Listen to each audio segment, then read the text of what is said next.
Elisha దుప్పటిని ఆత్మాభిషేకం పొందుకున్న తర్వాత తన జీవితంలో కొత్త అనుభవం, తన జీవితంలో కొత్త అద్భుతములు చేయగలుగుతా ఉన్నాడు. ఆశ్చర్యక్రియలను జరిగించగలుగుతా ఉన్నాడు. అద్భుతములైన చేయగలుగుతా ఉన్నాడు. ఆయన యోర్దానును చీల్చగలిగాడు. ఆయన అదే విధముగా చేలైన నీరును, ఉపయోగకరంగా లేని నీరును ఆయన రుచికరంగా మార్చినట్టుగా చూస్తా ఉన్నాము. దేవుని బిడ్డలారా, ఆత్మాభిషేకము తోడుగా ఉంటే, ఆత్మాభిషేకము మనకు తోడుగా ఉంటే, ఆత్మదేవుడు మనకు తోడుగా ఉంటే మన జీవితంలో కొత్త ధనమును అనుభవించగలుగుతాం. మన జీవితంలో ఆత్మదేవుడు మనకు తోడుగా ఉంటే ఆయన శక్తిని మనము అనుభవించగలుగుతాం.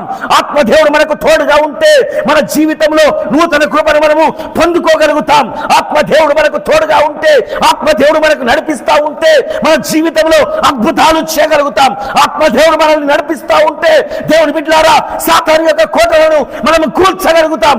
ఆత్మదేవుడు మనకు తోడుగా ఉంటే, ఆత్మస్వరూపుడైనటువంటి వాడు మనకు తోడుగా ఉన్నట్లయితే సాతాను యొక్క కూటలను, మరణం యొక్క బంధకములను మనం తెంచివేయగలుగుతాం. దేవుని బిడ్డలారా, ఆత్మదేవుడు మనకు తోడుగా ఉంటే మనం భరించగలుగుతాం.